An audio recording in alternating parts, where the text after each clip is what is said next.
Barrack 7 में चोरी और डकैती की कहानियों के बाद चर्चा सफेदपोश अपराधों की ओर मुड़ी, जो अक्सर विश्वासघात और धोखे के जाल में फंसे होते हैं। आनंद शर्मा, एक पूर्व व्यवसायी, ने अपनी कहानी शुरू की। मैंने कुछ गलत फैसले लिए, उन्होंने अपनी अफसोस भरी आवाज में कहा, लेकिन उन्होंने मुझे बर्बाद कर दिया। आनंद ने बताया कि कैसे उसने अपनी कंपनी को बचाने के लिए कुछ वित्तीय अनियमितताएं की, लेकिन उसके कार्यों ने उसे और उसके परिवार को बर्बाद कर दिया। उसने बताया कि कैसे उसे अपने दोस्तों और सहयोगियों द्वारा धोखा दिया गया और कैसे उसे कानूनी प्रणाली द्वारा अकेला छोड़ दिया गया। वे कहते हैं कि यह सिर्फ पैसा है, उसने कहा, लेकिन यह सिर्फ पैसा नहीं है। यह मेरा जीवन था, मेरी प्रतिष्ठा, मेरा सब कुछ। फरीदा बेगम, एक महिला जिसे अपनी जीवन भर की बचत से धोखा दिया गया था, ने अपनी कहानी सुनाई।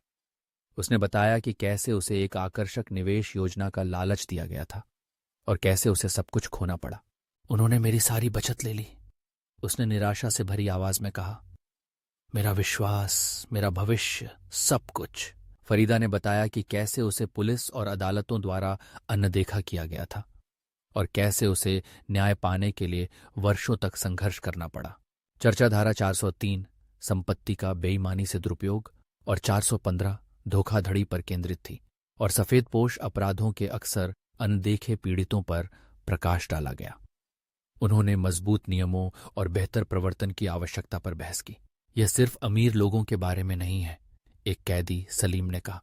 यह उन लोगों के बारे में भी है जो अपनी मेहनत की कमाई खो देते हैं, जो अपनी पेंशन खो देते हैं, जो अपना सब कुछ खो देते हैं।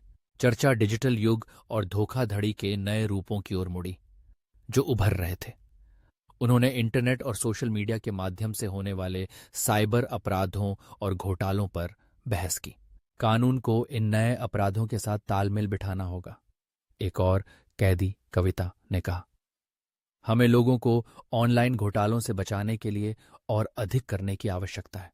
एपिसोड एक सवाल के साथ समाप्त हुआ।